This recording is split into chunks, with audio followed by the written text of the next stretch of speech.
Jadi ayeuna tuh ngabahas perihal naon anu ayeuna sebenarnya keur dirasakeun ku mahasiswa semester akhir. Ya. Naon sih nu keur dirasakeun ku mahasiswa semester akhir gitu nya? Rata-rata nu keur dirasakeun ku mahasiswa semester akhir teh nu kahiji. Kalau urang gitu nya waktu itu.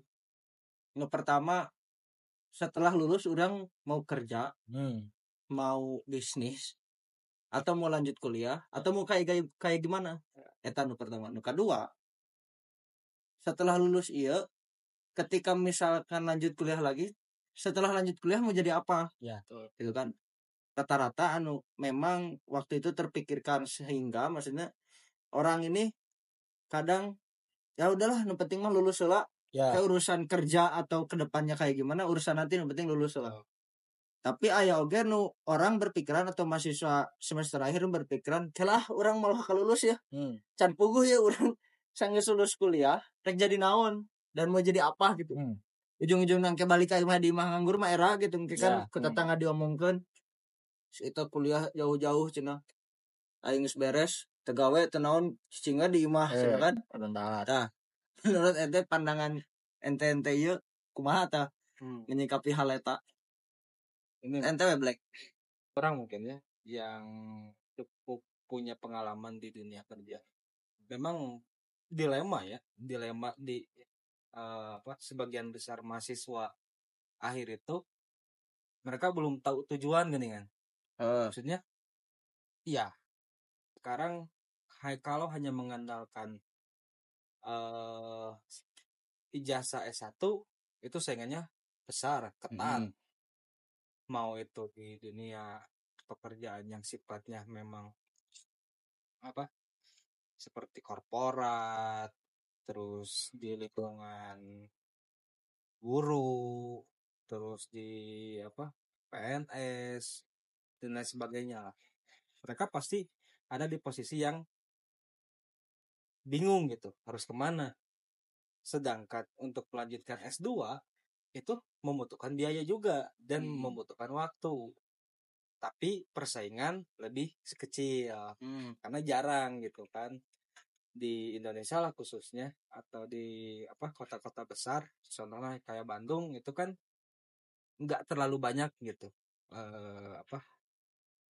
alumni atau pencari pekerjaan yang mengandalkan ijazah S2 gitu. Lulusan magister lah. Ya, magister gitu. Cuman ya balik lagi itu mah tergantung si pribadinya kalau menurut saya gitu. Jadi ya selama kita punya tujuan yang pasti ya gampang sebenarnya. Asal punya target intinya mah itu sih. Sementara ya untuk saat ini mah gitu. Kalau menurut terus kayak gitu.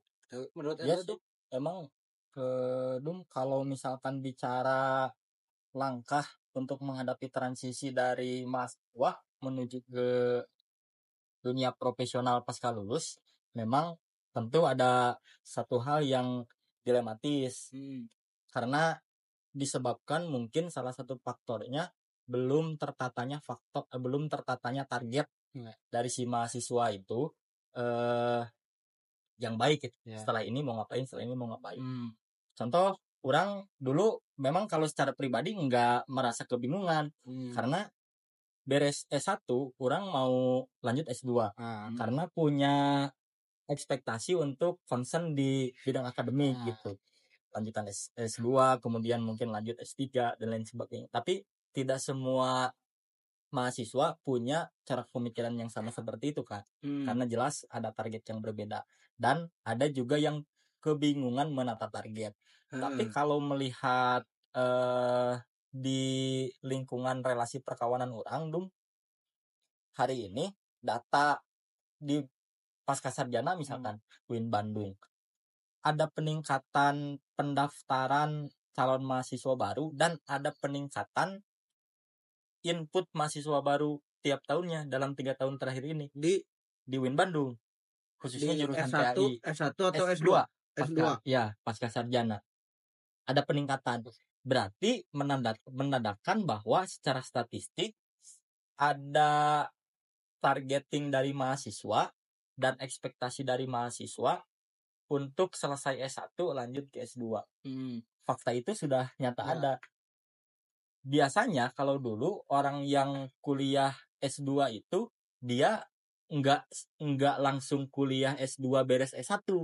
Tapi suka ada jeda dulu. Kerja dulu. Udah 2 tahun 3 tahun kerja baru S2. Nah, sekarang tuh enggak tuh. Sekarang tuh kebanyakannya fresh graduate. Mahasiswa semester 1 S2 tuh. Jarang yang bapak-bapak, jarang yang ibu-ibu. Berarti secara statistik menunjukkan bahwa sejumlah mahasiswa hari ini selesai S1 lanjut S2, sekalipun mungkin dengan target dan tujuan yang beda itu teh. Ada yang karena tujuannya ingin cepet-cepet jadi dosen. Ada yang bertujuan supaya cepet-cepet ingin jadi kepala sekolah. Ingin langsung punya jabatan di tempat kerja misalkan. Tapi ada juga yang memilih S2 karena kebingungan harus kerja di mana. Pelarian. Jadi pelarian. Jatuhnya. Sehingga memutuskanlah supaya terlihat ada kegiatan, terus kegiatannya juga bagus, ya S2 gitu. Ya kuliah lagi. Supaya terlihat nggak nganggur lah itu. Nggak nganggur gitu. Minimal kuliah deh. Tapi rata-rata dina nanya tadi kalau menyimak obrolan tadi disampaikan rata-rata ini maksudnya gini. Ya tadi menurut orang sih tadi yang terakhirnya rata-rata yang menjadi pikiran kenapa lanjut lagi S2. Jarang yang memang memikirkan naon ya? Biar karir gitu. Ya.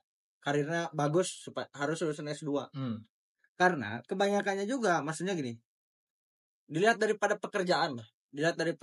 Enggak semata-mata yang lulusan S2 ini tiba-tiba karirnya ataupun jabatannya langsung di atas. Tapi tetap dari bawah lagi kan. Selesai lulus S2 itu. Karena yang dilihat dalam secara sistem corporate ataupun misalkan perusahaan ataupun kerja di sekolah atau jadi guru misalkan dan lain sebagainya, dilihat bukan hanya semata-mata dari pendidikannya saja, tapi dilihat juga dari pengalaman gitu kan. Jadi banyak yang celotehan-celotehan di media sosial lah. Banyak yang membingungkan sistem di negara Indonesia ini dalam proses bekerja. Ini tuh yang dilihat apa? Apakah pengalaman secara bekerja ataukah yang dilihat status dia pendidikan terakhir. Pendidikan terakhir dia sarjana, S1, SMA, misalkan SMP, SD atau magister S2 gitu.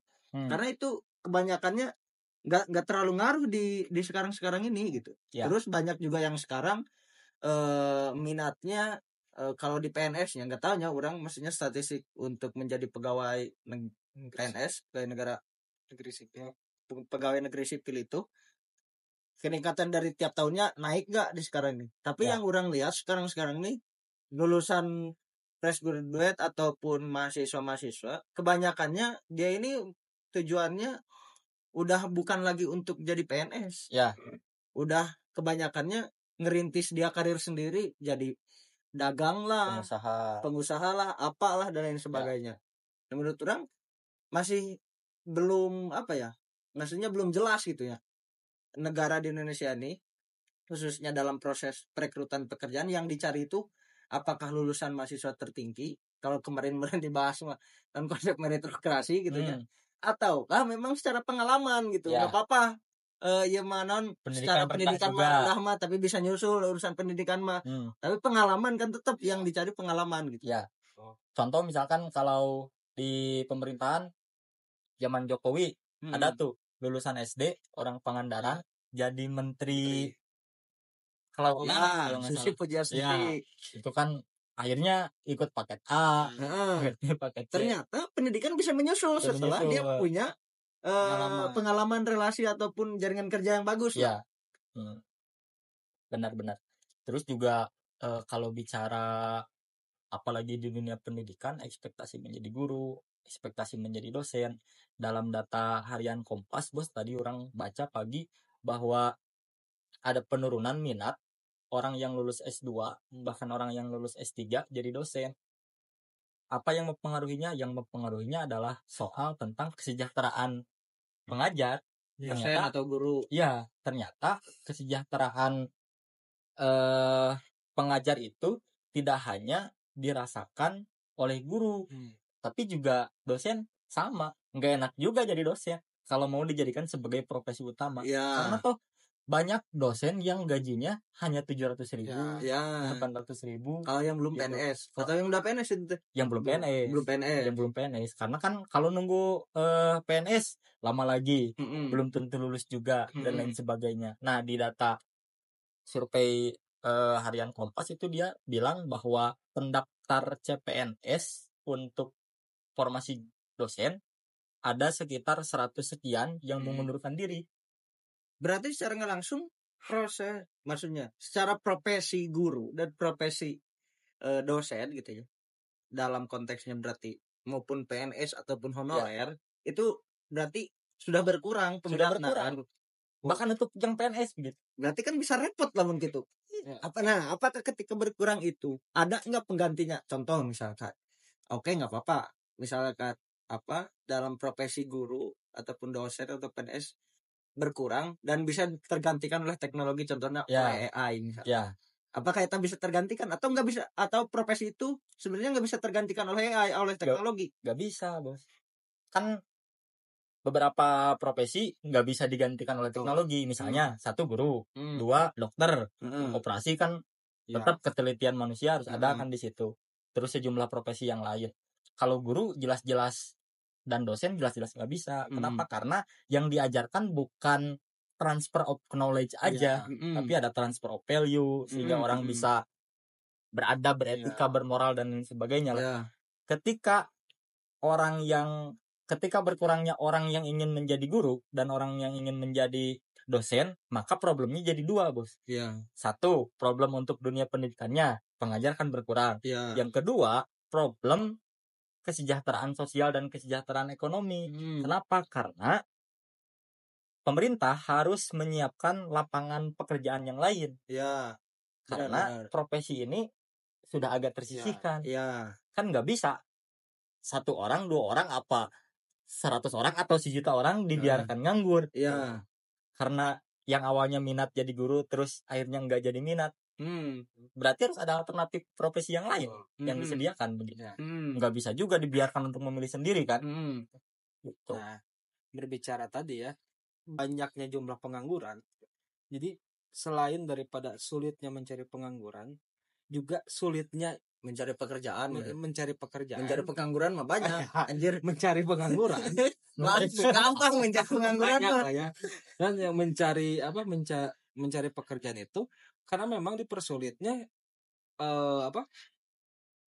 syarat yang dibutuhkan dari perusahaan-perusahaan. Karena memang di Indonesia itu nggak ada aturan baku yang menjelaskan tentang bagaimana syarat si calon pekerja ini memenuhi kebutuhan. Contoh misalkan, kadang kan ada aja gitu di perusahaan-perusahaan yang ada di Indonesia itu kadang suka nyeleneh. Maksudnya nyelenehnya itu dari masalah usia itu masih hal yang wajar ya. Menguasai bidangnya memang harus. Cuman kadang aja ada syarat-syarat yang nggak masuk logika. Contoh misalkan harus bisa menguasai ABCD sampai Z. Harus bisa ABCD. Kan kita ini manusia pasti punya basicnya tersendiri punya fokus keilmuannya tersendiri. Nggak bisa dong misalkan kita ahli matematika itu harus jago lari 100 meter dalam waktu 5 detik, kan nggak bisa. Nah, Indonesia tuh butuh aturan baku terkait bagaimana salah satu perusahaan itu mencari pekerjanya atau calon karyawannya itu sesuai dengan yang diatur oleh di undang-undang. Itu jadi kadang saya contohnya hari ini saya berusia 27 tahun. Nah, pengen mencari pekerjaan yang layak itu sangat sulit. Apa yang menyebabkan kesulitan itu? Pertama, umur. Kita itu masih dibatasi umur. Kadang kan umur itu hanya batas umur seberapa sih? Di Indonesia itu rata-rata untuk menjadi karyawan yang memiliki grade di atas rata-rata minimal usia 25 tahun. Maksimal di usia 25 pas tahun. Pas daftarnya. Nah, ini kan yang menghambat. Jadi daftar pekerjaan untuk menjadi karyawan itu harus usia maksimal minimal 25 tahun. 25 tahun. Berarti minimalnya seberapa? Ya, minimalnya berarti Usia lulus setelah lah, itu. 22 lah, 22, 23, Ya, setelah lulus kuliah. 24 sampai maksimal di 25. Memang itu usia-usia produktif, cuman kan menghambat juga orang lain atau masyarakat di luar sana untuk mencari pekerjaan itu Karena dibatasi. Itu. Sekalipun dia pas kerjanya udah usia 40 bisa, yang penting daftarnya di usia 25 gitu. Oh, yang penting daftarnya di usia 25. 25. Kalau daftarnya di usia 30 udah nggak bisa. 27 rata-rata nggak bisa di perusahaan. Rata-rata nggak bisa di perusahaan. Kecuali nanti jadi ini cleaning service. Sedangkan maksudnya gini. Sedangkan rata-rata untuk mencapai pendidikan dan lulus S2 di usia berapa? 28, 25, 26, 27. Kalau langsung ya, dia kalau langsung kan 26, 23 lulus S1. Iya, maksudnya lulusan ideal lah, lulusan ideal. Lulusan kalau ideal. kuliah S1 berapa tahun, S2 berapa tahun, lulusan sehingga dia punya gelar magister tuh di umur berapa? 26 rata-rata. 26 itu pun kalau tidak ada hambatan dalam proses misalkan S1 4 paling tahun. cepat 26 tuh. Masuk S1 itu kan rata-rata di usia 19. Setelah SMA 19 tahun tambah 4 tahun berarti di angka 23. Tambah 2 tahun 25. Kalau misalkan gak ngaret. Cuman kan kadang di umur 25 tahun berarti kan. Pas memang. Pas. Kalau itu yang kuliahnya cepat. Iya. Kan kita berbicara yang ya seperti kita gitu kan, seperti kita aktivis. Jadi memang pengkerdilan. Tapi kalau lihat fenomena hari ini, Dum, soal topik pembicaraan yang tadi, kegelisahan mahasiswa akhir begitu, nampaknya nggak akan terlalu gelisah-gelisah amat. Karena sudah banyak mahasiswa hari ini menyadari bahwa dia harus lulus cepat. Karena apa? Karena juga ditopang, juga didesak oleh pihak kampus agar supaya ente lulus cepet-cepet. Kalau ente nggak lulus cepet-cepet, nanti bayar lagi loh kuliahnya. Bayarannya nggak setengah loh, tapi benar. full, benar. Full kan? Jadi ada mindset dan ada psikologi yang menyadarkan si mahasiswa itu, ya lu orang teh kudu lulus cepet-cepet deh supaya orang teh bayar deh. Berarti kan ada yang menjadi pemahaman bagi si mahasiswa itu. Kalau misal pemahaman si mahasiswa untuk lulus cepatnya supaya tidak bayar lagi. Iya. Bukan lulus cepatnya supaya mudah targeting ABCD kan. Ya. Kan itu berarti yang menjadi problemnya. Nah, terutama maksudnya dalam proses mahasiswa, dia ini ya kalau tadi lah kok kalau misalkan di secara sistemnya itu dipaksa harus untuk lulus cepat. Lulus cepat ini mau jadi apa ketika dia mau lulus cepat nih? Apakah maksudnya gini? Apakah pada akhirnya nanti kampus yang bertanggung jawab juga ketika dia lulus cepat dia kemana? Menyalurkan kemana? Misalkan ya alumni universitasnya misalnya yang udah ada salurannya ketika dia lulus cepat atau belum ada salurannya? Ya. Itu juga patut jadi hal yang disoroti oleh aktivis-aktivis mahasiswa di kampus. Ke Warek 4 berarti soal alumni dan kerjasama itu. Oh ya, kerjasama. Kan harusnya si pihak kampus sudah menjalin kerjasama dengan perusahaan A, perusahaan B, perusahaan C, agar supaya seminimalnya bisa menyalurkan mahasiswa yang baru lulus dari bekerja. Untuk bekerja. Sekalipun mungkin tidak mungkin kalau semua mahasiswa, tapi kan usaha itu harusnya minimalnya sudah diwadahi, sudah disediakan wadah. Wadah, makanya itu pas dan cocok untuk disoroti. Betul. Nah, bagi aktivis-aktivis. Sedangkan dalam proses penghargaan, khususnya di kampus kita lah, proses penghargaan di kampus UIN yang contoh yang lulusnya cum laude atau yang punya banyak prestasi, itu bentuknya bukan disalurkan ke kerjaan. Tapi bentuknya kan dikasih lagi beasiswa untuk melanjutkan pendidikan. Betul. Nah, ketika sudah lanjut pendidikan, apakah disalurkan lagi untuk? Enggak, udah apresiasinya sampai situ. Sampai gitu kan. Pada akhirnya dia harus mencari kerja tetap sendiri. Gitu. Dengan kapasitas dia yang lulusan magister gitu kan. Dan dia belum punya pengalaman untuk yang pertama belum punya pengalaman di dunia kerja atau belum punya pengalaman dia secara di lapangan gitu. Karena dia sehari-harinya belajar, nguyak di kampus, di kelas, kerja kelompok dan sebagainya itu gitu. Bergelut dengan teori gitu. Ya, dengan materi gitu. Nah, yang berarti kan kita semua pernah merasakan hal itu. Kalau ente Black di waktu diputar lagi untuk menjadi mahasiswa S1, tahapan ente yang mau difokuskan ketika menjadi mahasiswa dan nanti lulus, apa yang mau difokuskan sama ente? Karena orang pernah ada di fase mahasiswa dan fase mencari pekerjaan.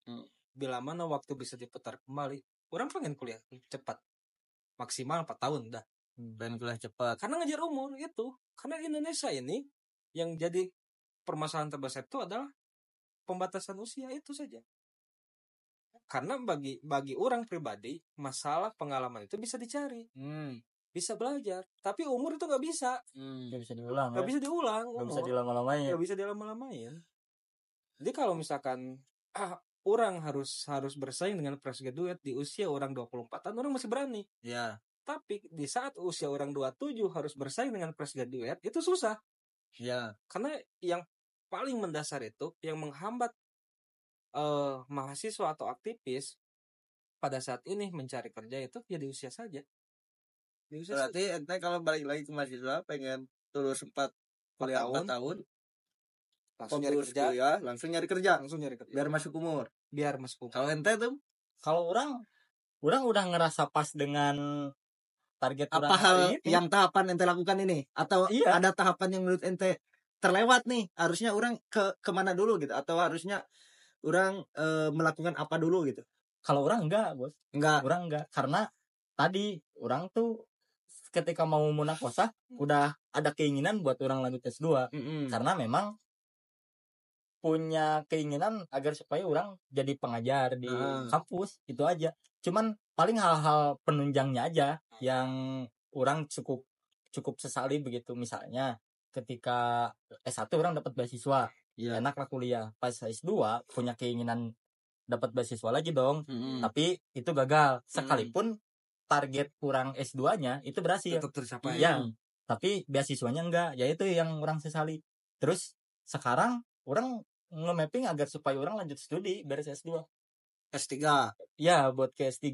Jadi enggak ngerasa ada. Berarti secara tahapan ente mah sudah, menurut ente sudah pas dan maksimal gitu ya, yang dilakukan oleh ente. Ya, paling penunjangnya doang yang agak gagal dikit. Tapi tadi menarik dengan apa yang dikatakan oleh ente.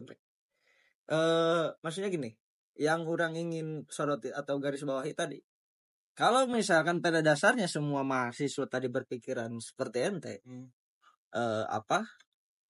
pengen kuliah, lulus cepat, kuliah di 3,5 tahun atau 4 tahun, dan pada akhirnya bekerja ini kan berarti bekerja di orang lain, ya, di perusahaan. Betul. Yang menjadi namanya pekerja itu bisa dikatakan buruh nggak sih? Iya, buruh. Maksudnya yang dikatakan bawahan lah, maksudnya karyawan itu bisa dikatakan buruh nggak sih? Iya. Berarti kalau secara nggak langsung, kalau kampus menilainya seperti itu, berarti kampus menciptakan, maksudnya gini, calon buruh. Maksudnya gini, secara keseluruhan berarti pendidikan di kita ini bukan menciptakan yang pertama untuk menjadi calon pemimpin, yang kedua untuk atau pengetahuan atau ilmu dan lain sebagainya, tapi menciptakan dan membuat regenerasi kaum buruh atau kaum pekerja. Jadi kan kayak gitu. Sepakat karena memang hampir 80% mahasiswa atau orang-orang yang mengenyam pendidikan di atas siswa itu memang dicetak untuk jadi karyawan. Untuk jadi karyawan. Bukan untuk jadi pemimpin atau memiliki usaha. Karena ya disadari atau enggak, materi yang kita dapat di dalam kelas itu hanya bersifat teori. Sedangkan untuk mempunyai perusahaan atau membuat lapangan pekerjaan itu butuh praktek.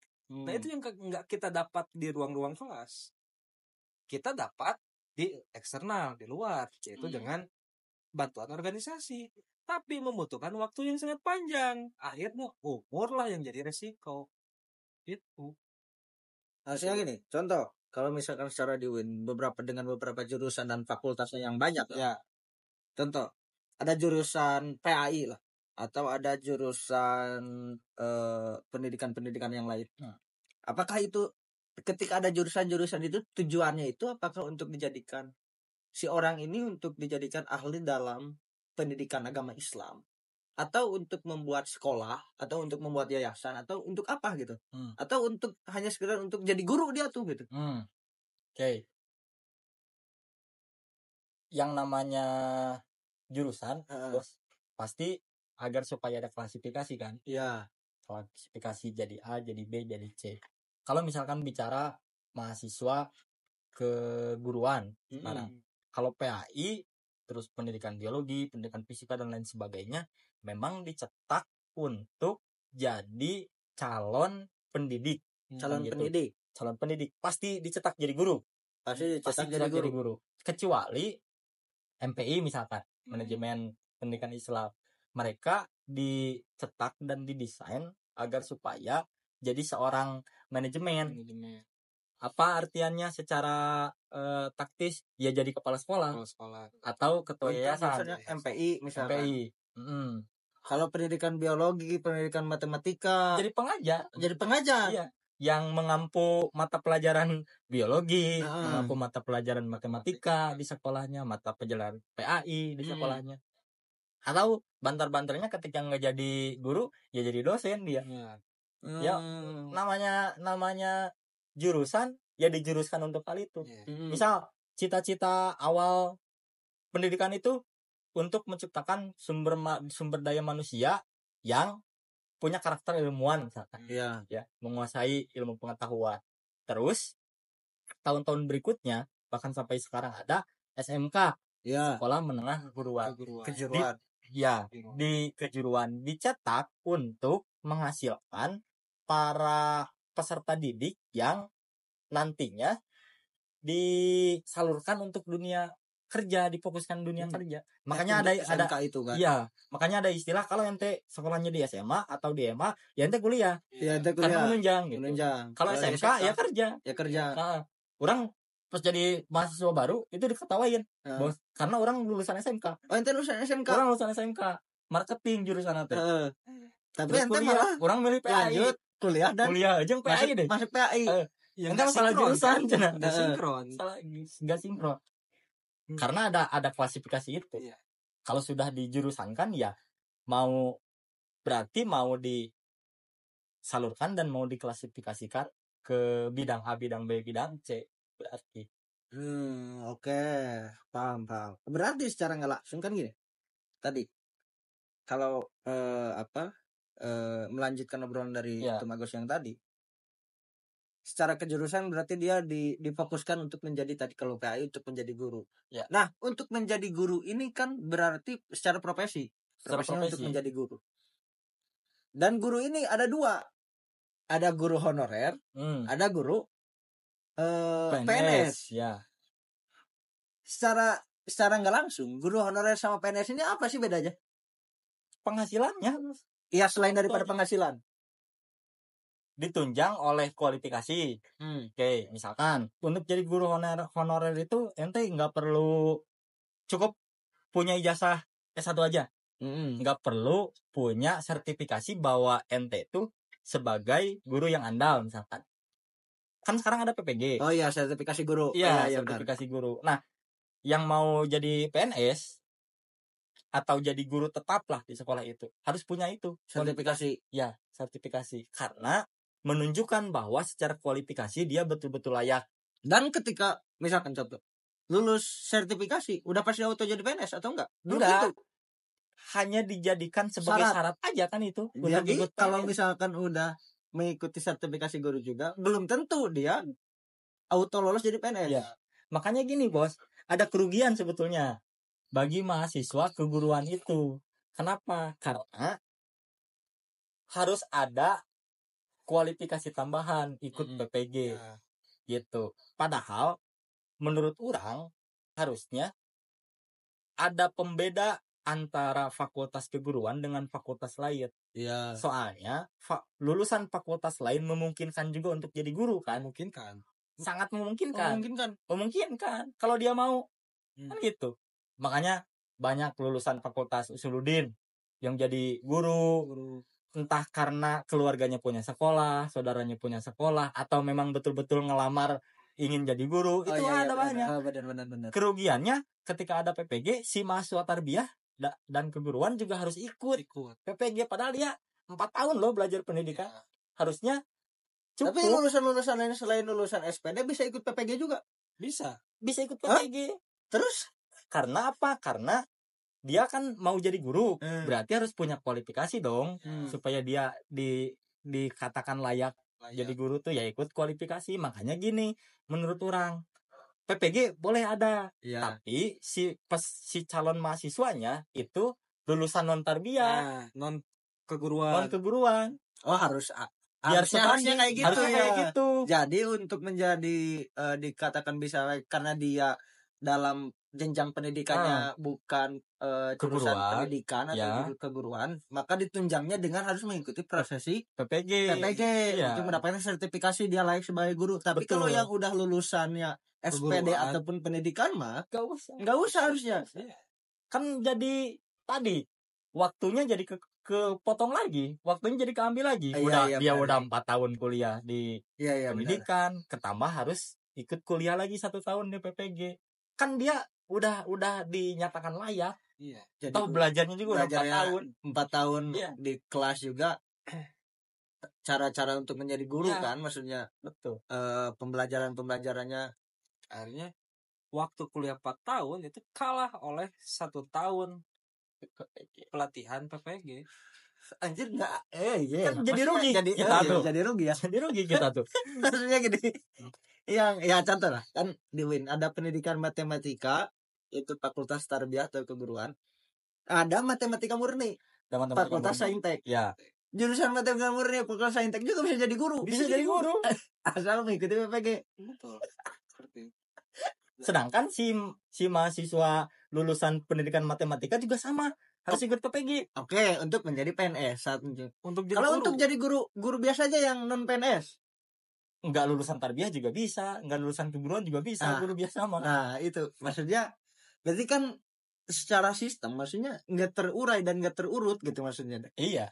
Secara kekhususannya ya. Maksudnya kalau misalkan tadi dalam untuk menjadi profesi sebagai guru itu nggak harus dari fakultas pendidikan ataupun fakultas tarbiyah gitu.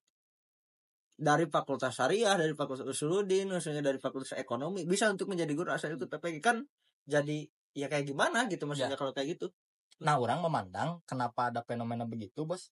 Karena ketersediaan lapangan pekerjaan yang minim, yang kurang. Sehingga akhirnya kan harusnya difokuskan. Yang lulusan pendidikan nih lahan ente gitu, maksimalin. Yang lulusan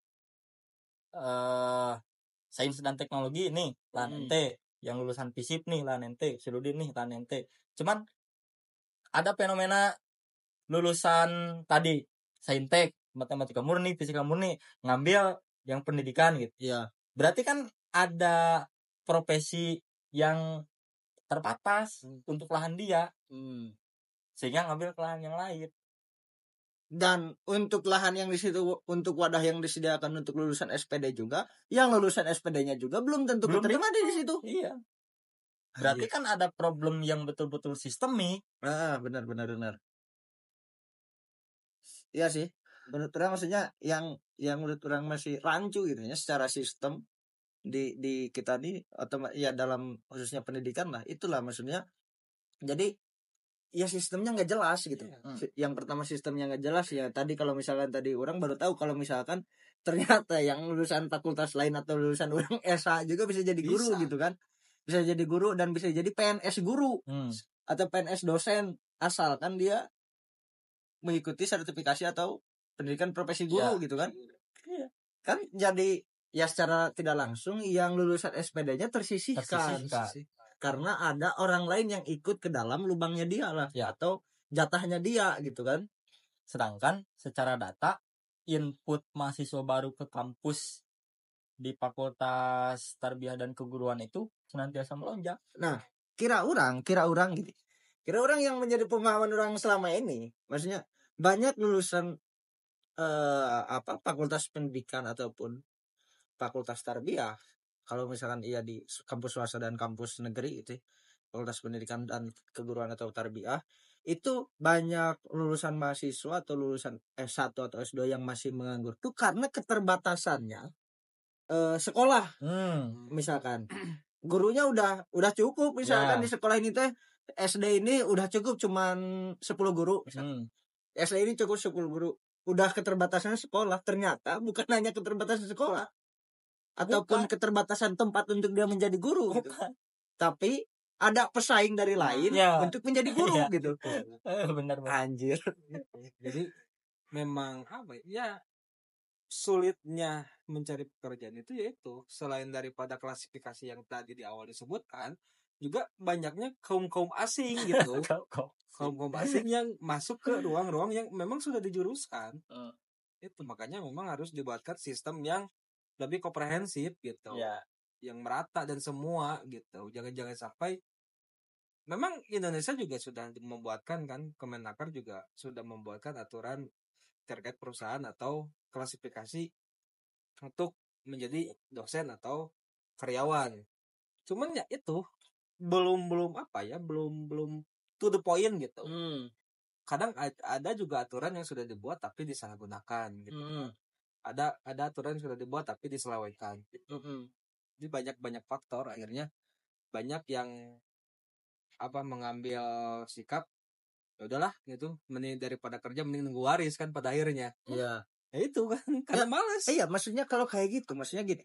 Kalau secara tadi konsepnya seperti itu, lebih enak bukan jurusan fakultas hukum. Kalau contoh di fakultas syariah dan hukum. Kenapa? Karena secara profesi fakultas hukum ini kan advokat. Ya. Advokat ini kan bukan PNS. Ya. Nah, tapi gede juga gajinya daripada guru honorer. Ya kan? Jauh. Ya sama-sama, maksudnya bukan pegawai negeri, tapi gajinya bisa lebih gede advokat gitu. Kalau berbicara salari ya. Iya, kalau berbicara gaji gitu kan, pendapatan. Nah, untuk menjadi advokat ini nggak bisa lulusan dari SPD jadi advokat meskipun ikut PKPA. Iya. Karena itu harus sarjana hukum. Iya. Itu udah jelas klasifikasinya gitu kan. Ataupun notaris. Iya. Itu harus lulusan notaris gitu. Nah, ini guru kan anehnya tuh, untuk menjadi guru anehnya tuh, maksudnya dari fakultas ataupun lulusan lain bisa untuk menjadi guru gitu. Bisa bahkan nanti naik pangkat, naik jabatan, bisa jadi kepala sekolah. Iya. Nah, sistem ini tuh sebenarnya yang harus dibenarkan, yang berhak mengatur regulasi itu di mana gitu. Kata orang juga ini problemnya sudah sistemik. Problemnya sistemik. Berkaitan dengan apa ya? Berkaitan dengan kebijakan. Di belahan dunia manapun, bos, berbicara tentang negara berkembang, pasti paradigma pelajar pasca beres belajar apa ya, kerja. Itu satu. Terus yang kedua, adanya keterbatasan lapangan pekerjaan sehingga orang pada akhirnya saling sikut untuk mendapatkan pekerjaan yang sebetulnya kalau mau diklasifikasikan kayak tadi itu bukan ruangnya, itu bukan lapangnya. Iya, benar. Gitu. Berarti kan ini problemnya problem kebijakan. Kebijakan yang tidak mendukung terhadap meratanya kesejahteraan sosial misalkan. Kebijakan yang tidak mendukung terhadap meratanya keadilan ekonomi. Begitu. Sehingga problem-problem tadi bisa muncul. Dan akhirnya banyak juga orang yang tersisihkan. Belum lagi bicara soal privilege. Belum lagi bicara soal sogok menyogok. Belum lagi bicara soal problem-problem yang lain. Kan jadi satu fenomena yang cukup memberatkan bagi kita, cukup memberatkan bagi masyarakat begitu. Sehingga akhirnya nampak jelas secara psikologi mahasiswa yang sebentar lagi akan lulus, mereka punya satu dilema yang luar biasa, ada Ya. kekhawatiran yang luar biasa karena tadi melihat fenomena sosiologis yang nampaknya seperti itu. Ya. Nah, terlebih tadi persoalan itu, maksudnya kan berarti kan ada aturan yang mengatur secara kebijakan. Sebenarnya aturan yang mengatur secara kebijakan ini apakah di kementerian? Kementerian, ya orang belum terlalu ngerti ya. Kementerian Ketenagakerjaan atau Kementerian Pendidikan atau di mana ini tuh yang mengatur regulasinya, yang harus mengatur regulasi seperti itu? Ya semuanya bos, semuanya pada akhirnya. Semuanya kan ketenagakerjaan nggak semua profesi diurusi sama dia. Oh iya. Kan karena masalah guru itu ada Menteri Pendidikan kan, kemudian di DPR-nya ada Komisi 10 yang sinkron, terus soal profesi di perusahaan itu ada Ketenagakerjaan, terus ada komisi berapa di DPR-nya yang sinkron dan combine begitu, sehingga pada akhirnya nggak bisa diatur regulasinya oleh satu kementerian, harus semuanya, bahkan Kementerian Ekonomi ikut terlibat di situ, kementerian yang lain, perdagangan ikut juga terlibat di situ kan. Tapi nah, dengan fenomena hal yang tadi terjadi, maksudnya ada nggak pernah anak-anak pendidikan yang lulusan pendidikan atau tarbiyah yang memang pernah mengkritisi hal ini gitu?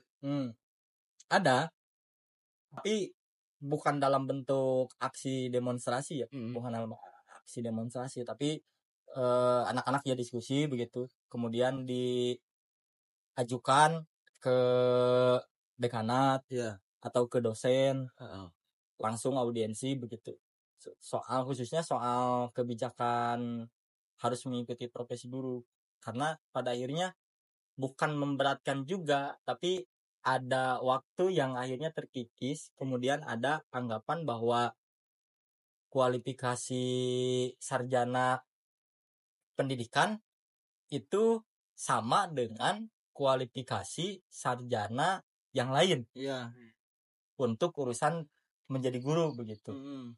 Kan mereka inginnya saya udah kuliah 4 tahun loh, cukup loh bicara belajar soal metodologi pembelajaran, nggak usah ikut lagi PPG begitu. Tapi di PPG secara materinya sama berarti?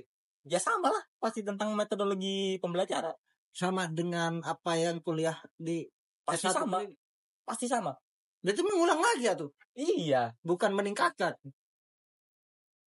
Paling ya hal-hal teknis lainnya, seperti ketika ente jadi guru, hal administrasi apa yang harus disiapkan misalkan. Terus hal-hal teknis lainnya, kalau secara teori, secara keilmuan, orang yakin sama-sama aja, sekalipun orang belum pernah ikut PPG. Tapi yang namanya PPG, pendidikan profesi guru, ya pasti bicara tentang metodologi pendidikan, metodologi pembelajaran, gimana ente bikin RPP, ente mau pakai metode pembelajaran apa ketika masuk di kelas yang mahasiswanya cenderung nakal misalkan, mahasiswanya cenderung baik, siswanya cenderung kritis dan lain sebagainya. Tapi nggak ada ya pendidikan profesi dosen? Tidak ada. Apa bedanya dosen substitusi? Kalau dosen kan kualifikasinya dia harus S2. Oh, harus S2. Iya, kalau guru S1 cukup.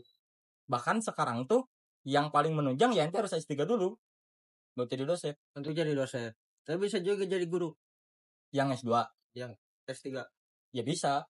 Tetap, tapi harus dengan prosedur PPG juga kan? Iya, tetap.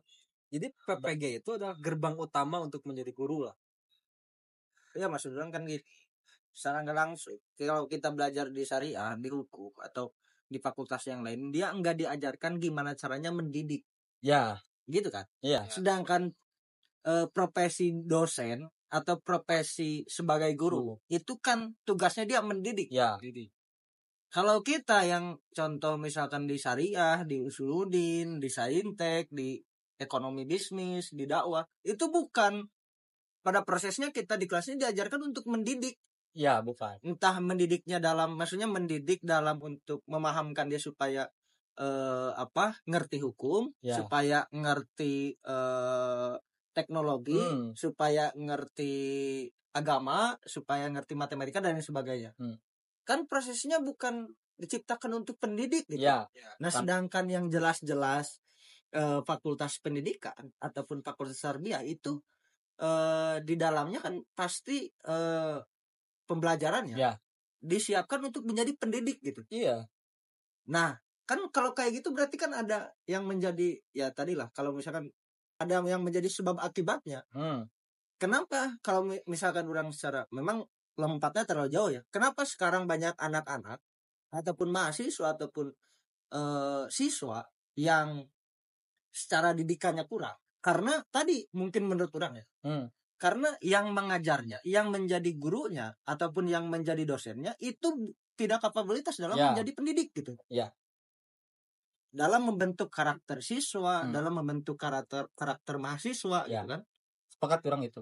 Sepakat. Selain daripada faktor yang lain ya. Maka sehingga akibatnya mahasiswa ataupun siswa dalam lingkungannya ya itu maksudnya tidak merasa terdidik gitu. Betul. Dan tidak terdidik gitu kan. Makanya sekarang efeknya jadi masukkan ke Barack Obama.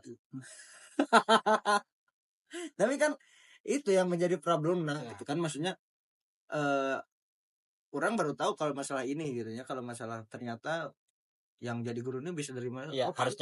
Harusnya dari lulusan yang basic aja dari gitu. lulusan yang basic gitu ya. Pantas misalkan kalau kayak gini banyak guru-guru yang gak ngerti cara gimana dia mendidik gitu. Karena dia ngerti teori, maksudnya kalau misalkan contoh ngajar fisika di SMA ya, fisika atau dia cuma ngerti secara keilmuan fisika dan secara keilmuan biologi. Bukan ngerti gimana caranya siswa ini dididik untuk ngerti biologi dan dididik untuk ngerti fisika gitu. Kalau lulusan pendidikan paham itu dia. Kalau lulusan pendidikan otomatis dia ngerti caranya untuk mendidik gitu kan.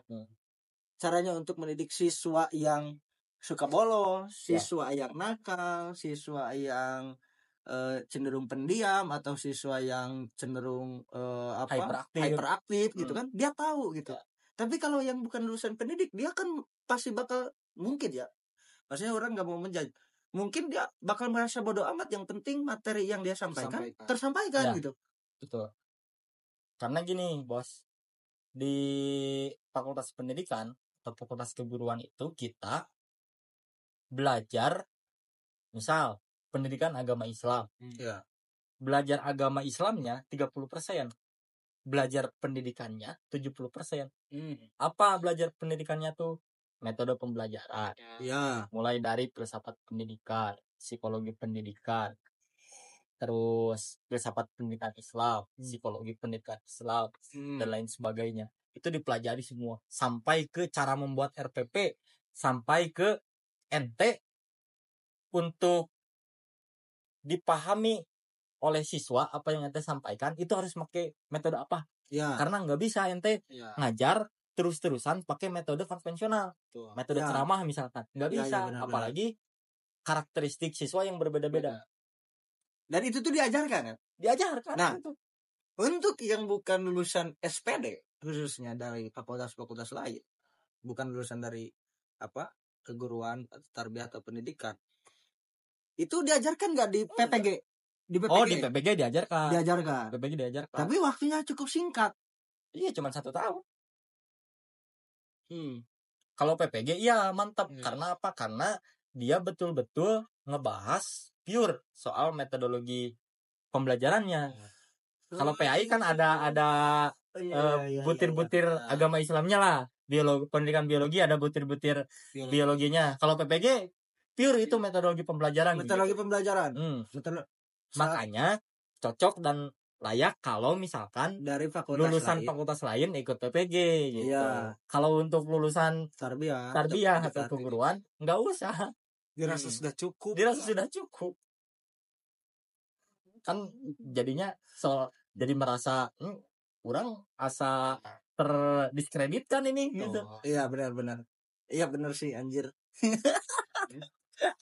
Makanya orang sampai sekarang nggak punya tuh keinginan buat ikut PPG. PPG proses pendidikan. mending orang S2, mending orang S3. Betul. Sedangkan PPG itu bos, satu semester satu angkatan bisa 1.500 mahasiswanya tuh. Satu semester. Iya satu angkatan. Anjir. Calon untuk menjadi guru. Itu tuh ada yang calon untuk menjadi guru atau ada yang sudah jadi guru. Ya. Karena dituntut oleh sekolahnya buat ikut PPG gitu. Oh kayak honorer. Oh. Karena dia kuliahnya online. Online. Oh iya. Online. Berarti kan kalau misalkan kayak gitu, apa ya?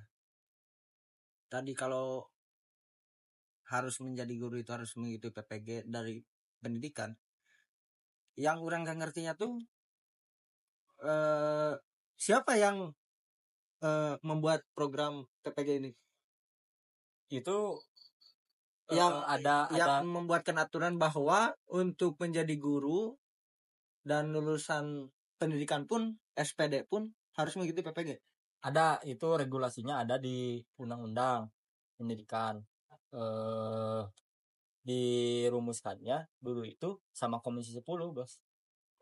Karena supaya menunjukkan bahwa orang itu bukan hanya sekadar lulusan pendidikan, tapi juga kompeten, punya kualifikasi. Ditunjukkannya dengan apa? Ya pasti ditunjukkannya dengan hal-hal yang sifatnya administratif kan. Dia punya sertifikat begitu, udah mengikuti PPG. Kalau dulu orang dengar dari dosen itu dulu ente enak gak usah ikut PPG karena apa disebutnya, ente bukan cuma dikasih ijazah SPD S1 tapi sekaligus ente dikasih akta 4. Nah dulu akta 4 itu dijadikan satu kualifikasi dan syarat administratif untuk menjadi guru. Guru tetap atau jadi PNS. Nah sekarang udah nggak bisa dipakai tuh akta 4 tuh, makanya diganti sama PPG. Bikinlah Komisi 10 aturan itu untuk nunjukin kualifikasi seseorang kompeten atau enggaknya. Tapi berarti oke, untuk masalah keguruan tadi masih belum beres.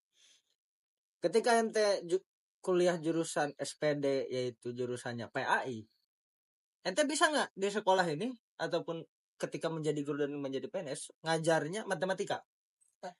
Pasti nggak bisa kata orang. Dalam aturan regulasinya atau ente ini harus udah aja ngajarnya PAI. Tapi ada nggak yang gitu? Kayaknya ada. Tapi secara aturan kayak gimana? Paling sekolahnya sekolah yang bukan hanya sekadar swasta, tapi kayak sekolah yayasan begitu, yang dikelola oleh satu keluarga begitu.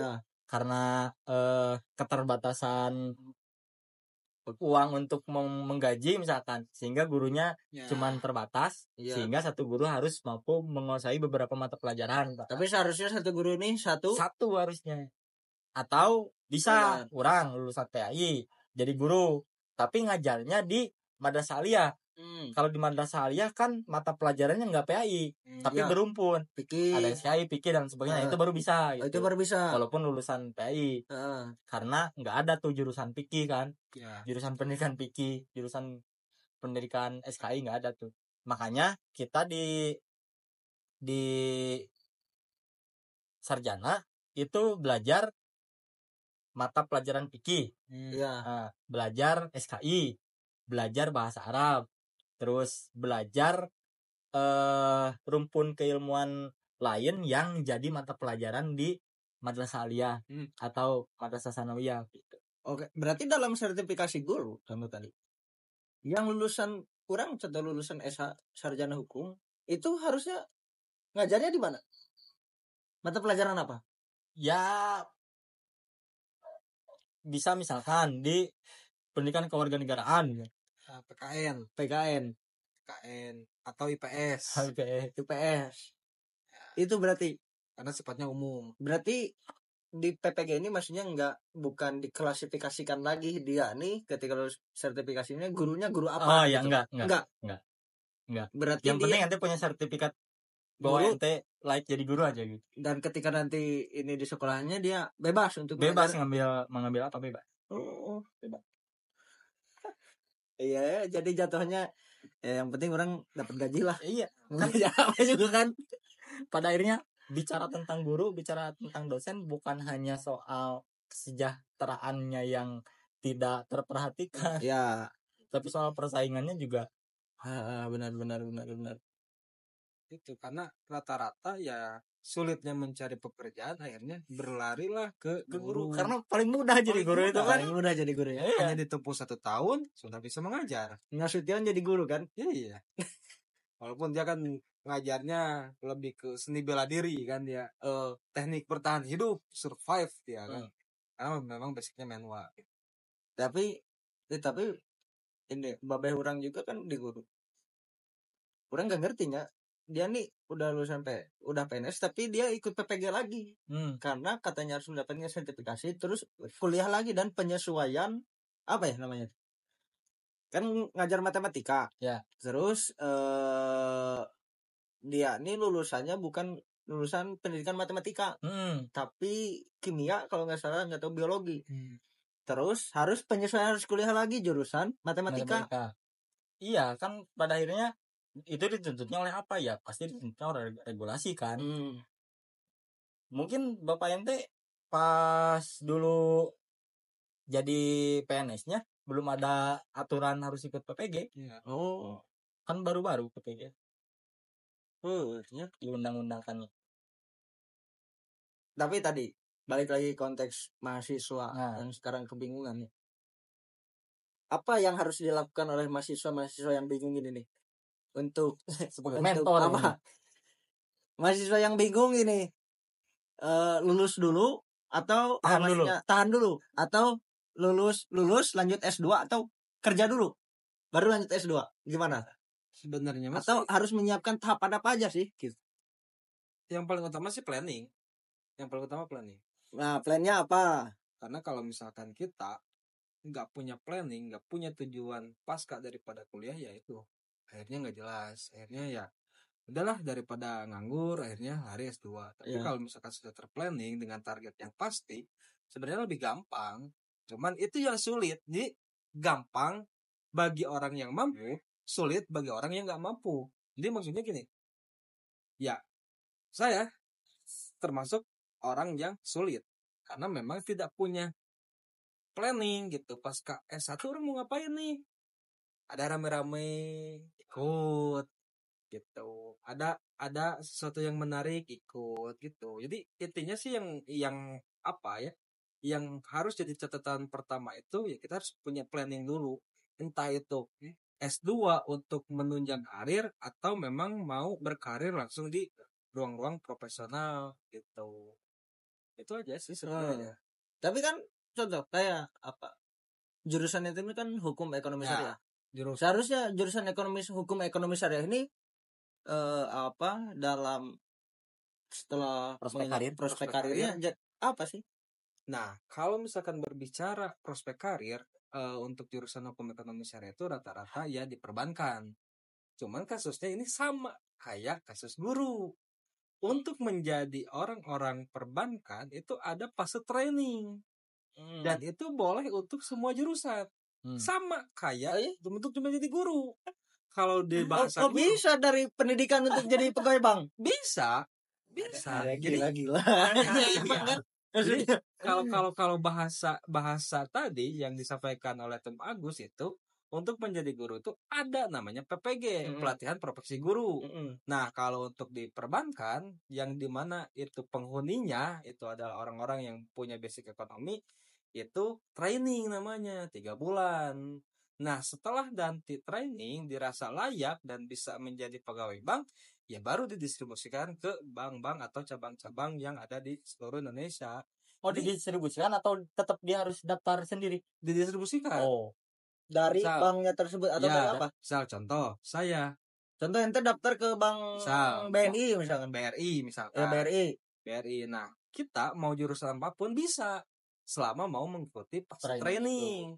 Nah, nanti di fase training itu diadakan oleh BRI berarti? Iya, oleh BRI biasanya di cabang Kota Bandung. Ya. Misalkan, terus? Atau cabang induk. Nah, dari cabang induk ini nanti kita akan training selama 3 bulan. Nah, setelah 3 bulan itu barulah nanti ada pencocokan, apakah misalkan saya lebih cocok untuk jadi teller, CS, tim marketing, tim kolektor dan lain sebagainya. Seperti di bank itu. Di bank itu.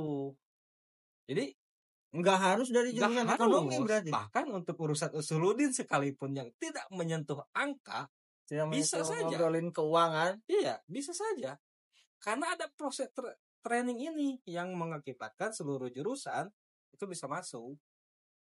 Gitu.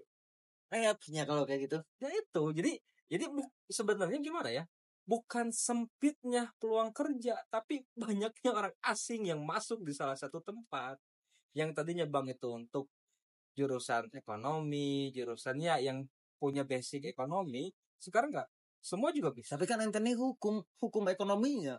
Nah, kalau kita korelasikan dengan nama jurusan memang nggak ada nyambungnya. Jadi jurusan hukum ekonomi syariah itu secara materi yang saya dapat itu berbicara ekonomi, tapi ekonomi yang lebih kepada aturan, bukan ke teknis. Beda. Jadi ada hukum ekonomi syariah, ada ekonomi syariah. Nah, bedanya?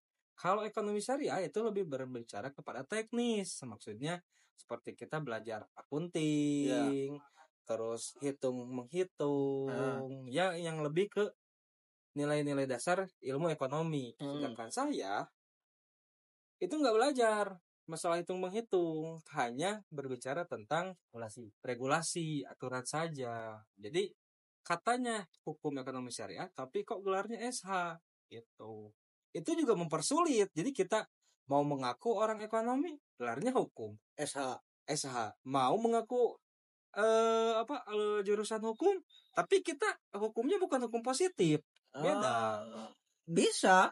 Berarti secara yang orang pahami, berarti yang orang tadi pahami dari obrolan ente, harusnya hukum ekonomi syariah ini menjadi legal korporat di bank. Betul. Tapi orang menjadi advokat, dan advokatnya itu di bank gitu. Maksudnya untuk kuasa hukum bank. Kan staf ngerti. Legal. Ya, staf legal. Harusnya kan kayak gitu. Betul, harusnya.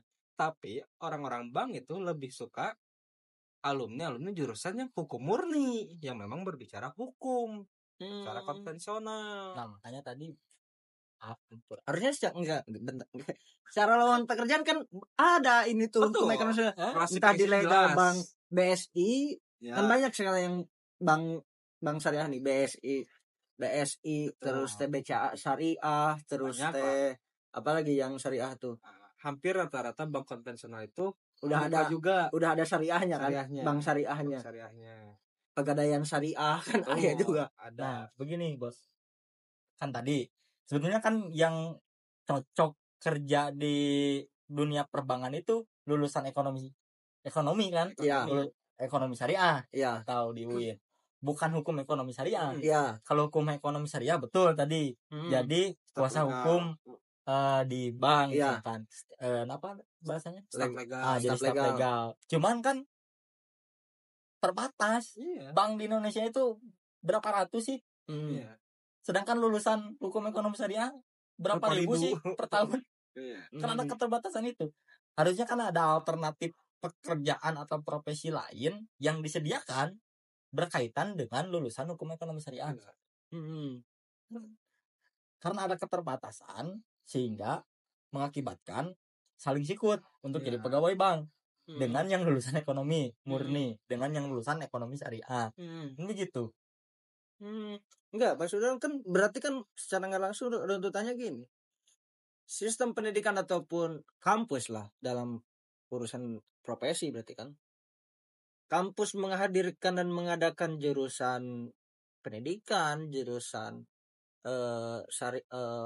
hukum Islam, hukum ekonomi, hukum pidana, hukum perdata gitu ya, atau jurusan dakwah yang ada, atau diusulin di saintek dan lain sebagainya yang banyak kan. Berarti apakah kampus itu ataupun perguruan tinggi itu mengadakan jurusan itu tuh sesuai dengan, maksudnya gini, sesuai dengan permintaan pasar, maksudnya permintaan perusahaan ini dari riset ataupun dari survei beberapa ini perusahaan perlu untuk tadi contoh mah legal staf legal dalam kantor hukum bank syariah.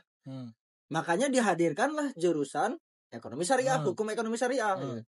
Karena udah ada di situ, udah ada, maksudnya kebutuhan segmennya ada gitu, yang membutuhkannya ada gitu.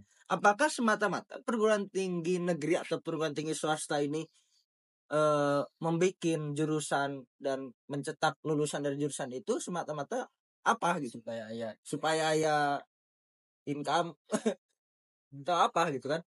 Kalau dalam pandangan orang tentu dan jelas karena ada segmen, karena ada komoditas begitu, sehingga dibuatlah jurusan A, jurusan B, jurusan C.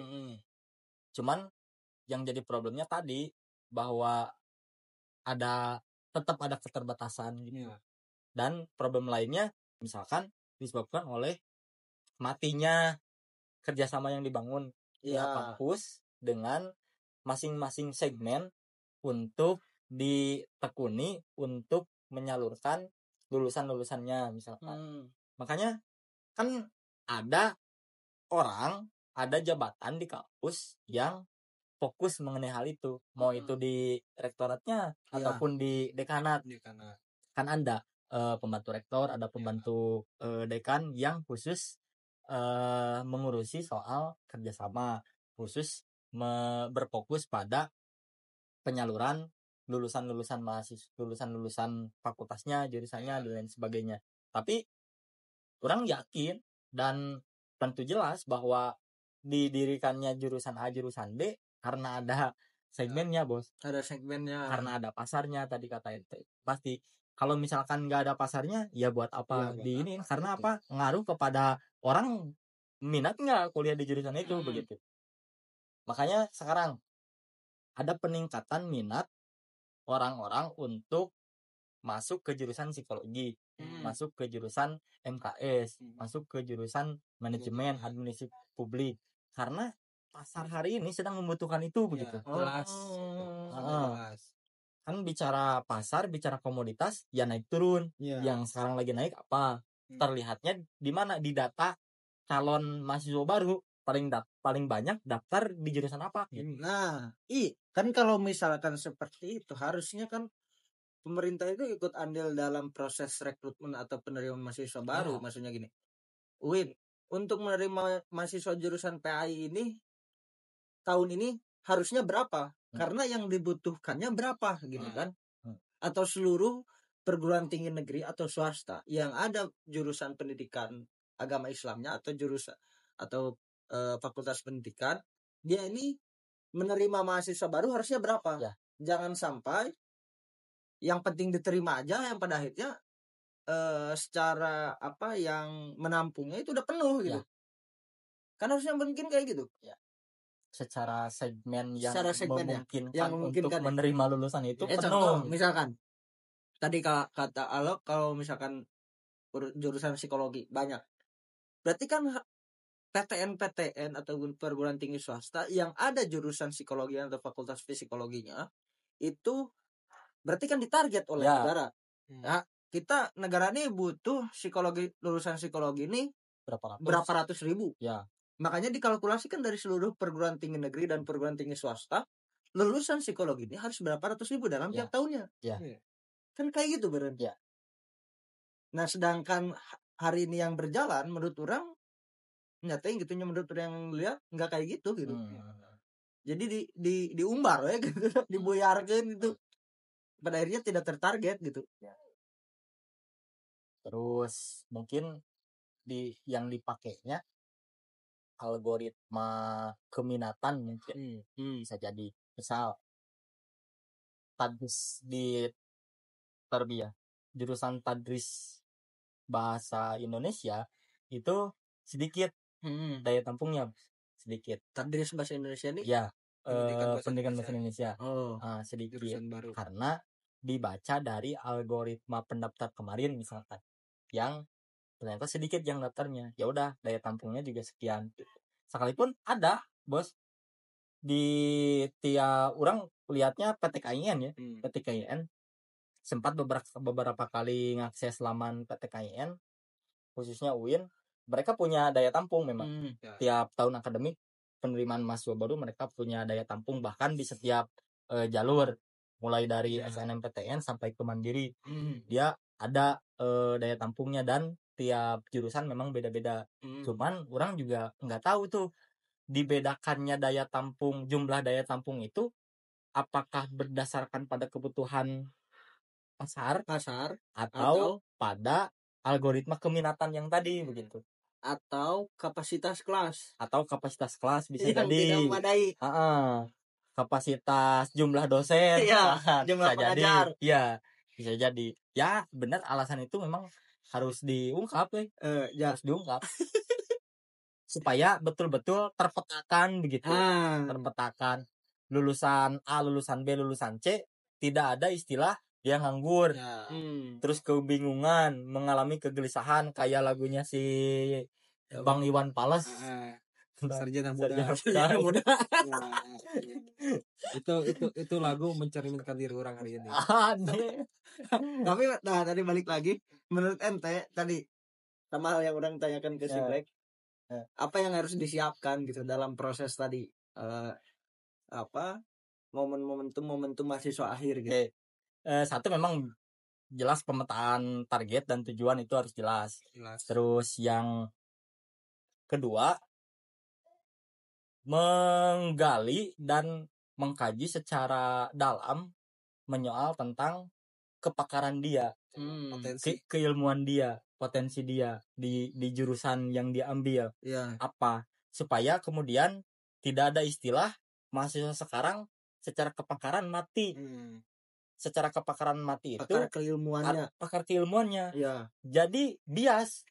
Sebetulnya pakar dia tuh apa gitu, keahlian dia tuh apa. Makanya harus ditekuni, harus digali keilmuan yang hari ini sedang digeluti oleh si mahasiswa itu. Terus yang berikutnya bicara soal konektivitas. Apalagi sih yang dibutuhkan, apalagi di negara modelan kita yang ataupun di negara lain bicara tentang konektivitas itu sangat-sangat penting untuk menunjang apalagi karir. Tapi kan konektivitas tidak cukup. Harus tetap yang utamanya hadir di diri kita. Apa? Ya kalau bicara tentang mahasiswa yang mendalami ragam ilmu pengetahuan, ya bicara soal pakar, bicara soal kepakaran. Apalagi hari ini kita itu berada di satu fase VUCA disebutnya. Fase di mana ada kegamangan, fase di mana banyak ketidakjelasan, fase di mana segala sesuatu bisa berubah dengan cepat begitu. Sehingga kepakaran itu sangat-sangat dibutuhkan, Bos, supaya dia terklasifikasikan menguasai keilmuan apa, menguasai bidang apa, punya kompetensi di bidang apa. Untuk melangkah ke fase berikutnya yaitu fase profesional, nggak akan ada kegamangan lagi, nggak akan ada kegelisahan lagi. Sepakat sih. Apalagi kalau ditunjang dengan konektivitas yang bagus, konektivitas yang luas begitu, maka bakal mantap dia. Nggak akan ragu buat lulus tuh. Nggak akan ada di pikirannya, aduh tahan lah semester day, bingung, tahan lah 2 semester day gitu.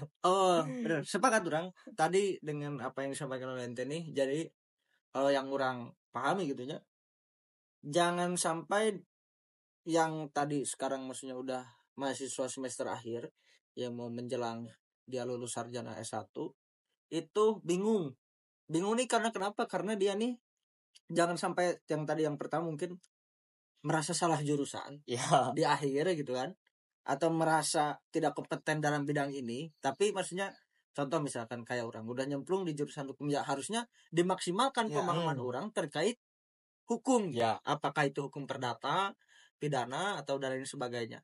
Kalau misalkan ente misalkan di jurusan PAI dimaksimalkan karena udah tercemplung di situ, ya maksimalkan di situ gitu kan. Kalau ente di ekonomi syariah, hukum ekonomi syariah, dimaksimalkan harusnya di situ gitu. Jangan sampai ketika maksudnya gini, sia-sia apa yang dipelajari. Contoh gini, yang dimaksud sia-sia tuh gini, ente kuliah di pendidikan, tapi pada akhirnya dalam proses mencari kerja, ente nyari kerja di bank. Kan apa yang dipelajari oleh ente di kampus, di kuliah, mata kuliah, semua mata kuliah 40 berapa matkul lah banyak kan, itu sia-sia Ya. gitu menurut orangnya. Contoh misalkan ente di hukum ekonomi syariah, tapi ujung-ujung kerjanya misalkan di mana ya, di jadi guru misalkan atau jadi apa misalkan, bukan dalam tadi khususan untuk masalah hukum ekonomi syariah. Kan jadi sayang gitu apa yang dipelajari di kampus yang mengenai tentang hukum ekonomi syariah itu tidak teraplikasikan dalam pekerjaan kita gitu kan. Secara kesimpulannya kan kayak gitu mungkin ya. Iya. Kalau lulusan hukum jual kerjanya di pendidikan, kenapa dulu yang tinggal kuliah di pendidikan aja gitu. Benar.